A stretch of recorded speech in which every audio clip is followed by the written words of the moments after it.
तुलसीदास जी ने लिखा कि जब हम लोग जो ऊपर से आते हैं ना आत्मा तो शुद्ध होती है। कैसे? बोले जैसे वर्षा का जल आता है। हम जब छोटे छोटे बारिश होती थी मुंह खोलते और जब वो बूंद आती तो मुंह में लेते। हाँ, वर्षा का जल यूं ले लो, पवित्र जल। यही जब ऊपर से आता और गंगा में मिलता तो क्या बनता हो? गंगा जल। यही जल जब ऊपर से गिरता है समुद्र में गिरता है, क्या होता है? समुद्र का जल। यही बूंद जब आती हो नाले में गिर जाता है, कौन सा जल होता है? नाले का जल। यही बूंद जब आती है और कहां पड़ती है? मिट्टी के साथ, वो काय का जल हो जाता, कीचड़ का। लेकिन ऊपर जब तक को स्पर्श नहीं किया किसी को, तब तक क्या था? भूमि परत था जीवी जीव ही माया लिपटानी। और जैसा हमारा जन्म हो जाता है तब हमें बहुत चीज सिखाई जाती है और हम लोग वैसे गुण धर्म को ले लेते हैं। जो हमारा उत्तराखंड धाम तो एकदम पवित्र है। यहाँ तो हम ये सिखाते, बाबा यो हमारा केला फिर देता, बाबा ये हमारी भूमि, बाबा ये हमारा पिता। नीचे ये सिखाते, सुन इसने तेरे चाचा को मारा, मार देना मौका मिला। कई जगह तो ये उत्तराखंड की भूमि है। इस दिव्य भूमि पर अगर हम पुराण कर रहे हैं, श्रवण कर रहे हैं, भजन कर रहे हैं, भगवान शिव को एक लोटा जल चढ़ा रहे हैं तो दिव्यता है। इसीलिए कहते हैं कि गुण धर्म के हिसाब से मनुष्य में परिवर्तन हो जाता है, लेकिन आत्मा का स्वरूप नित्य वैसे ही पवित्र है जैसे वो बूंद जल का जो आ रहा था। अगर अभी भी अगर वो आत्मा की ओर रहा, अगर वो अंतर्मुखी आज भी हो जाए और उस स्वरूप को देखना चाहता है तो तत्क्षण उसे लगेगा कि मैं भी कहीं ना कहीं दुनिया के बंधनों में। कहते हैं न तो घर छोड़ने की जरूरत, न परिवार को, न पत्नी, न बच्चे को छोड़ने की, बस समझने की जरूरत है और मोह न रहे किसी चीज। बस अगर ऐसा कोई व्यक्ति जीवन जीता है तो उसके जीवन में आनंद ही आनंद होता। तो कहते हैं, सुखदेव जी कहते हैं,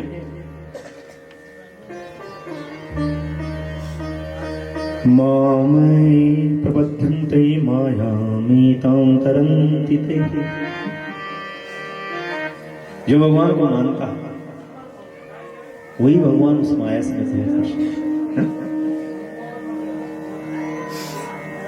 माया को सब कोई भजे,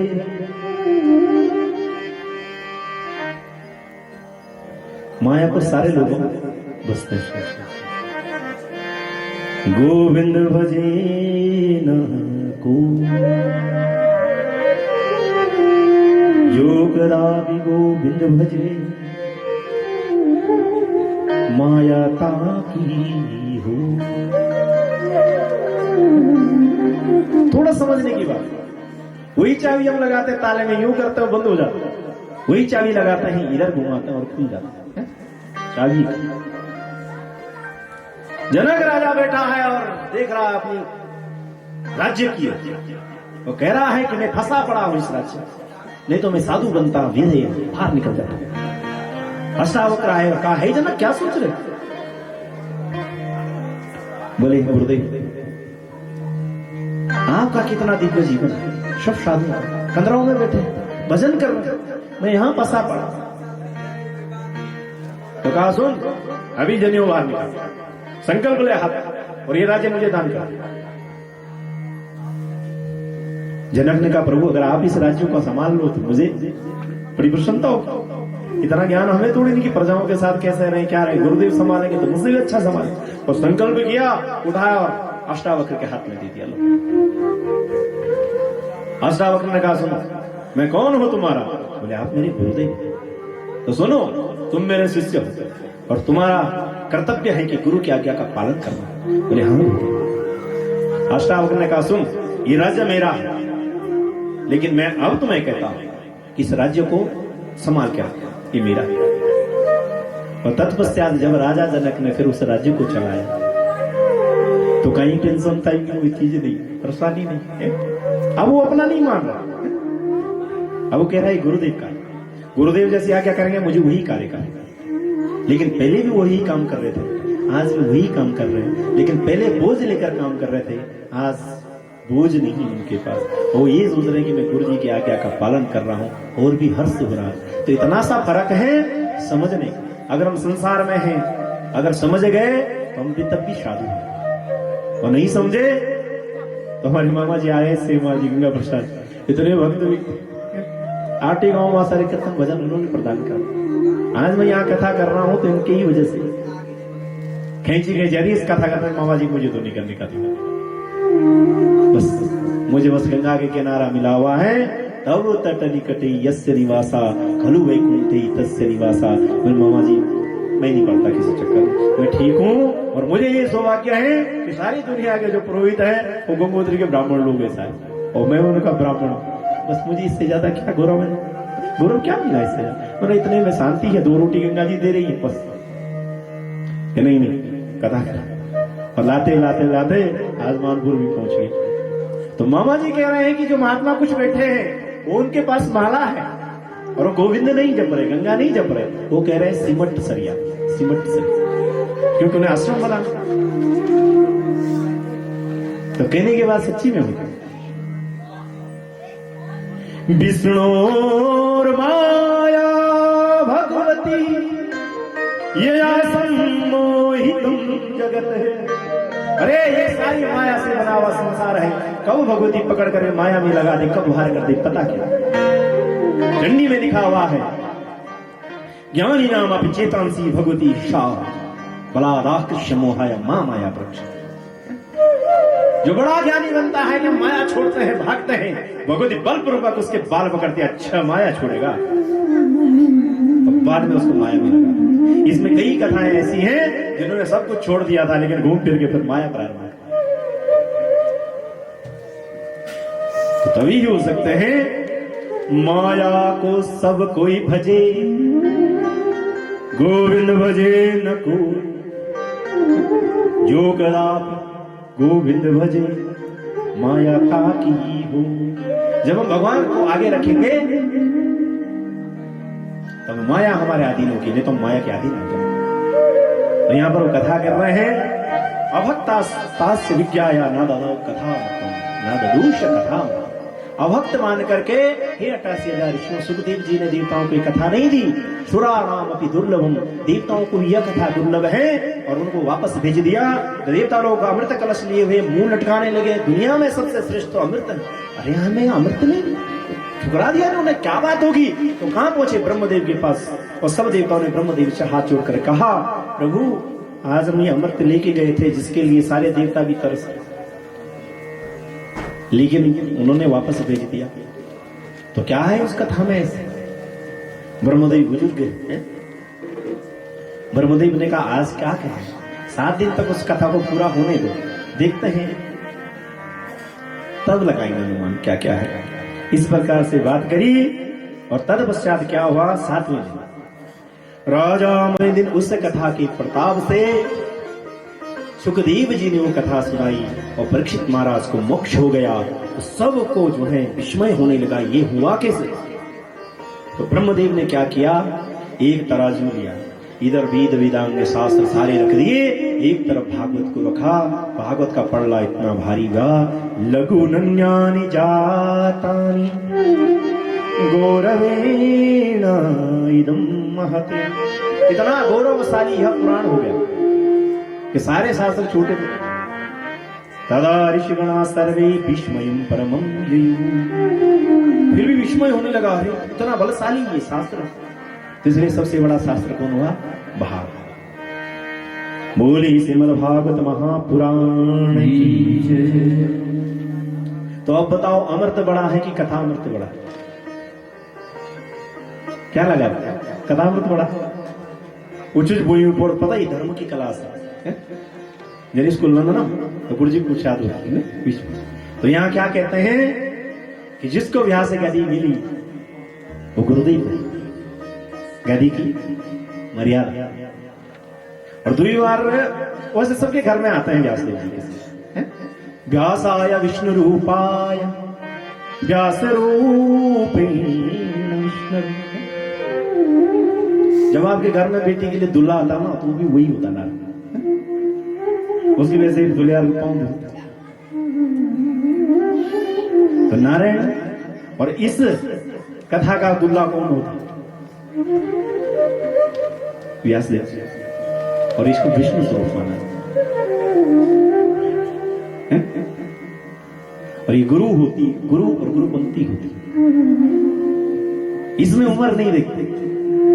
इसलिए सोनक आदि बहुत बड़े बड़े उम्र और सूर्य छोटा सा लगता, लेकिन वो पौरुषत्व होते हुए सूर्य जी से कथा सुनते। वो ज्ञानी इतने ज्यादा है, फिर भी इतने रस के साथ वो कथा कर रहे हैं कि कहते हैं कि बस मम करुणा रसाय मैं प्रसन्न। तो आपको मैं पूछ रहा हूं, अमृत बड़ा है या कथामृत? कथामृत बड़ा। एक बार क्या हुआ, चांद लगा हुआ, ठीक, समुद्र के किनारे भगवान राम बैठे, नीलम भुजस्यामल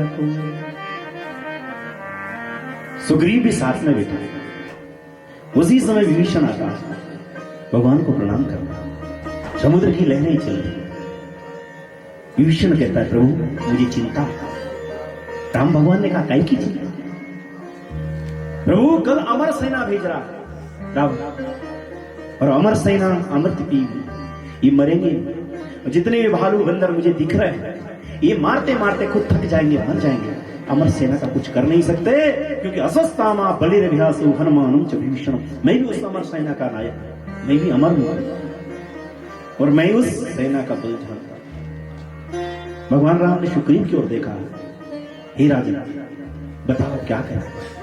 सुग्रीव ने कहा, प्रभु मेरे पास एक ही है जो अमर है, चारों युग पर ताप तुम्हारा हे प्रसिद्ध जगत उजियारा। चारों युग में जिसका प्रताप है और जो हर समय रहते हैं और जिंदा है, वजी भूमि पर है, तो कौन है? हनुमान। पूरे चारों युग को प्रताप को ले हुए एक ही व्यक्ति मेरे पास है। अगर कुछ हनुमान जी कर सकते तो तभी हो सकता है। भगवान राम ने कहा, मुझे पूरा विश्वास है। हनुमान जी को बुलाया, हनुमान जी ने भगवान को प्रणाम किया। भगवान ने कहा, हम सब लोग कल आराम कर रहे हैं, आपको अकेले ही युद्ध करना है। बोले, प्रभु हम तो आज्ञा के लिए रुके हुए हैं, आप एक बार इशारा करते हैं। बोले, कल तुम वहीं जाना है। बोले, ठीक। हनुमान जी पर इतना बल था। ये कथा कहती है, एक बार हनुमान जी और रावण साथ में मिले तो दोनों ही बलशाली थे। बलशाली होने पर दोनों ने सोचा थोड़ा हाथ आजमाया जाए, किसमें ताकत ज्यादा। हनुमान जी ने कहा था, ठीक है, अगर आप इच्छा है तो हम लोग थोड़ा सा देखें आप। रावण ने कहा कि पहले मुष्टि का प्रहार तुम करो। हनुमान जी ने कहा, अगर हम मारें तो पता चले इनकी बारी ना आए मारने की। तो कहा हनुमान जी ने कि पहले तुम हमें मारो, फिर हमें मारेंगे। ऐसा विवाद होता रहा। फिर रावण को आखिरी का तैयारी होना पड़ा। तो रावण ने कहा, तो ठीक, खड़े हो, जब मैं चलूं मैं डरती। इतने 10 दिशाओं में उन्होंने जब हाथ घुमाया रावण ने, और पूरे बल से एक मुष्टि का प्रहार किया। हनुमान जी कई कदम पीछे जाकर के एकदम वीरासन, इतने दूर तक चले। हनुमान जी ने थोड़ा सा सरके से, अरे बल वाला तो है। हनुमान जी को गुस्सा आ गया, भाई हम जब बल नाप रहे हैं, किसी के हाथ दबा रहे हैं, दर्द हो रहा, कोई बात, आप उंगली थोड़ी ना तोड़ देंगे। अगर हाथ किसी का दबा रहे, देख लो बल कितना है, ऐसा थोड़ी ना कि हाथ ही तोड़। पुलिस ने तो पूरा ही प्रयोग कर दिया। बड़ा गुस्सा आया हनुमान जी ने भी थोड़ा सा, और जब हाथ घुमाया उसी समय 33 कोटि देवता खड़े हुए और कहा, प्रभु राम अवतार, रावण को राम नहीं मारना। अगर आप ही मार देंगे तो कब वनवास होगा, कब सबरी मिलेगी, कब सेतु बनेगा। हमारे लिए इस गुस्से को पी लो। और हनुमान जी ने वो गुस्सा पिया और यहां नहीं मारी, ऐसे मारे आगे की ओर से। गुस्सा होने के मुख वो तड़ाम से गिर पड़ा रहा। रावण की जब आंख खुली तो मंदोदरी पंखा कर, तो पंखा करते हुए पूछा, हे प्रिय हनुमान कहां है? बोले वो 3 दिन पहले ही चले गए, तुम बेहोश अवस्था में सो शयन कक्ष पर हो, तुम्हें होश अब आया। तो उसने भी देखा इतना बलशाली है। तो रावण की लंका का जिस दिन दहन किया, अमर सेना को पता था यह यही वानर है जिसने लंका जलाई, यह वही वानर है जिसने रावण के साथ मुष्टिका का 3 दिन तक मूर्छित कर दिया था। और जब सामने हनुमान जी को देखा तो अमर सेना आपस में बात करने लगी, अरे कैसी गलती हो गई जो अमर को उस दिन पी लिया। भाई ज्यादा से ज्यादा कोई किसी को मारेगा तो मरी तो जाएंगे, और क्या हो गया, और मरे ना तो पिटते रहे, और फिर चारों युग प्रताप तुम्हारा, और चारों युग तक मारी ही पड़ रही, तो कितना कठिन जीवन होगा। तो हनुमान जी ने कहा भाई सुन लो, 2 दल बनाओ, जिसको पिटना है वो अपने स्थान पर तुम कदम ताल करते हुए आए हो, और जिसको नहीं पिटना आप बाएं भाग में आ जाए। आगे वाला खसका, नीचे वाला, सारे इधर आ गए, और सबने जब उधर देखा कोई खड़ा ही नहीं। तो भगवान ने कहा हम समझ गए तुम्हें पिटना नहीं। तो 4 चतुर्भाग मार आया, 4 भाग हुआ, और पूछ पर लपेटा और कहा बोलो श्री राम। सबने कहा महाराज श्री राम, और फेंका